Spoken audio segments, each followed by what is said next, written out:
నమస్కారం సార్. నమస్తే. మన కాంగ్రెస్ పార్టీ రేవంత్ రెడ్డి గారి పాలన ఎలా ఉంది? అంటే బీసీలకు ఇచ్చిన హామీలని ఎంతవరకు నెరవేర్చిందంటారు? అయితే తెలంగాణ దేశానికే ఆదర్శం అని అంటున్నారు. దాంట్లో మరి బీసీలకి 42% రిజర్వేషన్స్ అని ఏవైతే స్థానిక ఎన్నికలున్నాయో వాటి గురించి అసలు ఏం చెప్తుంది కాంగ్రెస్ పార్టీ? ఈ ప్రభుత్వం ఎప్పుడు నిర్వహించబోతుందంటారు? ప్రవళిక గారు, నేను చాలా టీవీలలో చెప్పాను, హ్మ్. పదే పదే చెప్తున్నా. హ్మ్.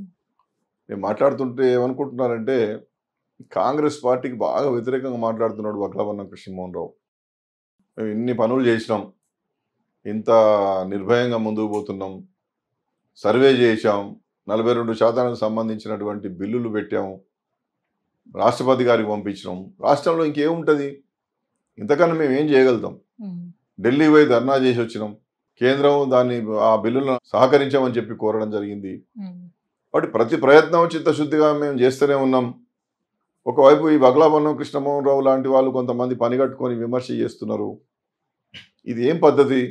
మంచి చేస్తే కూడా మమ్మల్ని మెచ్చుకోరా మీరు హ్మ్. అని చెప్పి రేవంత్ రెడ్డి గారి ప్రభుత్వంలో రేవంత్ రెడ్డి గారు కావచ్చు, లేకపోతే వాళ్ళ మంత్రులు కావచ్చు, కొంతమంది పెద్దలు కావచ్చు, నాతో కూడా పర్సనల్గా కొంతమంది అంటున్నారు, అరే దేశానికి రోల్ మోడల్ మేము, హ్మ్. ఇంత మంచి పనులు చేస్తే వక్లవర్ణం పోయి నువ్వు విమర్శిస్తానవేంది అంటే నేనెందుకు విమర్శిస్తున్నానే? నేను విమర్శిస్తలేను. మా పునవన్న మొన్న ఏం చేసిండు, ఒక మహాత్మా జ్యోతిబాబులి సినిమా చూపించిండు మాకు హ్మ్. ప్రసాద్ ల్యాబ్స్లో.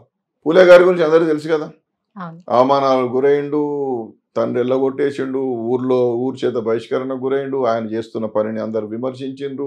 భార్య మీద, తన మీద, సావిత్రిబాయి పూలే మీద, వారి మీద ఎన్ని ఇబ్బందులు ఎదురైనా మనం అన్ని చూసినాం. స్వాతంత్రం రాకముందు పేదవాడు చదువుకోవాలి, ఆడపిల్లలు చదువుకోవాలి అని చెప్పి ఆయనకు అంత కష్టపడ్డాడు ఆ పెద్ద మనిషి. ఆ సినిమా అంతా చూసినాం. చరిత్ర తెలుసు కానీ చెప్తున్నా, ఎందుకు చెప్తున్న సన్నివేశం అంటే ఆ సినిమా సందేశం ఏంది? ఎన్ని కష్టాలు ఎదురైనా, ఎన్ని నష్టాలు ఎదురైనా నమ్ముకున్న సిద్ధాంతం కోసం నిలబడమని చెప్పేటటువంటి సందేశం ఆ సినిమాలో ఉన్నది. ప్రభాకరన్ ఎందుకు చూపించిండు? పొన్నం ప్రభాకరన్ బీసీ సంక్షేమ శాఖ మంత్రులు నమ్ముకున్న సిద్ధాంతం కోసం నిలబడవయ్యా అని చెప్పిండు. మేము అదే పని చేస్తాం, నమ్ముకున్న సిద్ధాంతం కోసమే నిలబడ్డాం. చదువుకునే రోజుల్లో బీసీల హక్కుల కోసం పోరాటం చేసినాం. 3 సార్లు బీసీ కమిషన్ సభ్యుడిగా ఉన్నా, చైర్మన్గా ఉన్నా. ఏనాడు రాజీపల్లె. నాకున్న పరిచయాలకు నేను ఎంత శక్తివంతంగా, ఎంత శ్రీమంతంగా బతకాలో అంత బతకవచ్చు. ఎప్పుడైనా ఇదే సాదాసీదా జీవితాన్ని ఎందుకు గడపగలుగుతున్నా అంటే నేను పైరవీలు చేసుకునేది లేదు, లాలూచీ పడేది లేదు, రాజీ పడేది లేదు. నమ్ముకున్న సిద్ధాంతాన్ని నమ్మకంగా ముందు తీసుకుపోవడమే ప్రయత్నం. అందుకని గౌరవనీయులైనటువంటి రేవంత్ రెడ్డి గారి యొక్క పాలనలో జరుగుతున్న ప్రతి అంశం మీద నేను ఎందుకు ప్రశ్నిస్తూ వస్తున్నానంటే ఎప్పుడు కూడా నిజాయితీగా ఈ వర్గాలకు మేలు చేయాలనే ప్రయత్నం చేస్తలేరు. ప్రచార ఆర్భాటంతో, ప్రచార పటాటోపంతో బీసీల పదాన్ని వాడుకొని వారి యొక్క ఇమేజ్ని పెంచుకునే ప్రయత్నం చేస్తున్నారు. నువ్వు ప్రచార పటాటోపం చేస్తే నిజంగా బీసీలకు న్యాయం జరగకపోతే, బీసీలు ఓట్లేస్తారా? బీసీలు మిమ్మల్ని గౌరవిస్తారా? బీసీలు మీకు బ్రహ్మరథం పడతారా?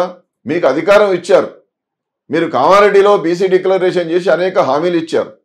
ఆ హామీలు ఇచ్చిన తర్వాతనే కదా బీసీలంతా మేమేమని నడిచి వచ్చి కేసీఆర్ గారు చేస్తలేరు, నువ్వేదో ఉద్ధరిస్తాను అని చెప్పి నీ ఎంబడి వచ్చారు కదా. వచ్చిన తర్వాత ఆ మార్పు, ఆ సామాజిక న్యాయం మార్పుతో కూడినటువంటి అధికారం నువ్వు ఇవ్వాల్సిన బాధ్యత నీకు లేదా అని చెప్పి నేను ఎప్పటికీ ప్రశ్నిస్తున్నా. ప్రతి తప్పును ఎండగడుతున్నా. అది తప్పు, ఇది నిజం కాదు అని చెప్పి నిర్భయంగా చెప్తున్నా. అంతేగాని మిమ్మల్ని ఎందుకు నేను విమర్శిస్తున్నా? నువ్వు సర్వే చేస్తా అని చెప్పినటువంటి వాడు సర్వే చేసినా అంటున్నావు. మీ అధికారులతో కాదయ్యా. 342 A3 ప్రకారం గవర్నమెంట్కి అధికారం ఉన్నది, కానీ నువ్వు కాదు చేయాల్సింది. ఒక రాజ్యాంగబద్ధమైన వ్యవస్థ ద్వారా సర్వే చేయించవయ్యా అని మేము చెప్పినాము. ఆ పని నువ్వు చేయకుండా ప్లానింగ్ డిపార్ట్మెంట్ ద్వారా చేయించినావు. తప్పే కదా. కేసీఆర్ లెక్కలు బయట పెట్టలే, సమగ్ర కుటుంబ సర్వే అన్నావు. నువ్వు లెక్కలు బయట పెట్టినవా? కులాల వారి వివరాలు ఇచ్చినవా? అసెంబ్లీలో పెట్టినవా? రిపోర్ట్లను తయారు చేసినవా? పబ్లిక్ డొమైన్లో పెట్టావా? ప్రజాభిప్రాయ సేకరణ చేసావా? ఏం చేయలే కదా. చేయకపోతే ప్రశ్నించద్దా? నువ్వు ఏం చేయలేదు కాబట్టి ప్రశ్నిస్తాను. నువ్వు చేసినావు అనుకో, నువ్వే బీసీలో గొప్ప నాయకుడివి. కమిషన్లు కూడా వేసినటువంటి పద్ధతి ఏంది? డెడికేటెడ్ కమిషన్ లోకల్ బాడీస్ కోసం వేసావు, 1 మ్యాన్ కమిషన్ వేసావు. పాపం ఆయన రిటైర్డ్ ఐఏఎస్ ఆఫీసర్ని వేసి ఆయనకు విధులు ఇచ్చినాడు, కానీ ఆయన దగ్గర నిధులు లేవు, ఆయనకు కావాల్సినటువంటి సామాగ్రి లేదు, ఆయనకు కావాల్సినటువంటి ఎక్స్పర్ట్స్ ఆయనకు లేరు. కుర్చీలో కూర్చోబెట్టి ఎవడో రాసుకొచ్చి ఇచ్చిన దానికి నువ్వు సంతకం పెట్టావంటే ఎట్లా? రాజ్యాంగ ప్రక్రియను అభాస్పాలు చేయడం మంచిది కాదు కదా. మంచిగా కమిషన్లను సమర్థవంతం చేసి ఎంతోమంది జస్టిస్లు ఉన్నారు, ఎంతోమంది నిపుణులు ఉన్నారు, వారందరితో కమిషన్లు వేసి సర్వే ఒకరు చేస్తారు, స్థానిక సంస్థల రిజర్వేషన్లు స్థిరీకరిస్తారు, విద్యా ఉద్యోగ రంగాలు స్థిరీకరించడం బీసీ కమిషన్ ఉన్నది. ఈ సంస్థలన్నింటి కూడా సమగ్రంగా వాడుకొని వారు ఇచ్చేటటువంటి నివేదికల ఆధారంగా నువ్వు పోయినావు అనుకో, ఎంత మంచి పేరు వస్తుంది. ఇవేమీ నువ్వు చేయలేదు. ఇవేమీ చేయకుండా మేమే దేశానికి ఆదర్శం, రేపు కేంద్రం చేయబోయే కులగణనకు కూడా తెలంగాణ మోడల్ తీసుకొని రాహుల్ గాంధీ గారు, మాణిక్యం ఠాగూర్ గారు, జయరాం రమేష్ గారు, సచిన్ పైలట్ గారు, ప్రియాంక గాంధీ గారు, ఎవరు పడితే వారు మాట్లాడతారు. ఆఖరికి ఇక్కడ రేవంత్ రెడ్డి గారు మాట్లాడతాడు.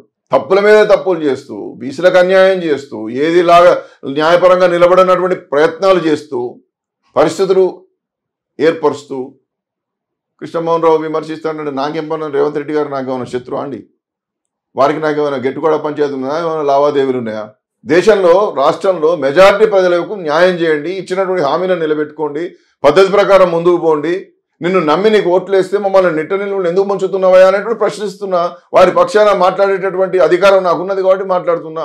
బీసీ నాయకుని కాబట్టి నేను మాట్లాడుతున్నా. నేను చేసిన దాన్ని తప్పేమున్నది? కాబట్టి వక్లవర్ణంగా ఎట్లా తిడతామని చూడగానే మీరు దయచేసి నన్ను వదిలిపెట్టండి. నేను మామూలుని ఎట్లా న్యాయం చేయాలి?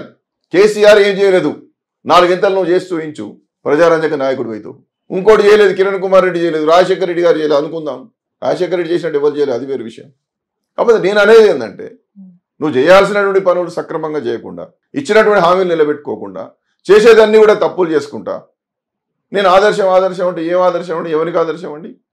ఇది ఆలోచించుకోమని చెప్పి నేను రేవంత్ రెడ్డి గారి ప్రభుత్వానికి మరొక మనం చేస్తున్నా. అది ఓకే సార్. అయితే ఇప్పుడు మనకి 42% లోకల్ బాడీ ఎన్నికలు జరుగుతాయి, బీసీలకి 42% రిజర్వేషన్స్ అని అన్నారు కదా, మరి అది ఎప్పుడు జరుగుతుంది అంటారు? అసలు జరుగుతుందా లేదా? అదే ఇప్పటి వరకు నేను అదే వివరణలో భాగంగా రాష్ట్రపతి గారు పంపించడం అని చెబుతున్నారు, చేతులు దులిపేసుకుంటున్నారు.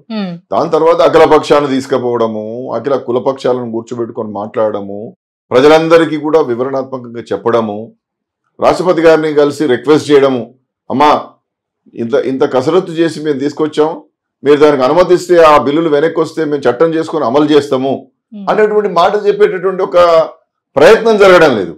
ఇప్పుడు మీరు పంపించిన తర్వాత ఒక అఖిలపక్ష సమావేశం పెట్టుకున్నారా? ఇక్కడ ఎవరికైనా వివరణాత్మకంగా చెప్పారా?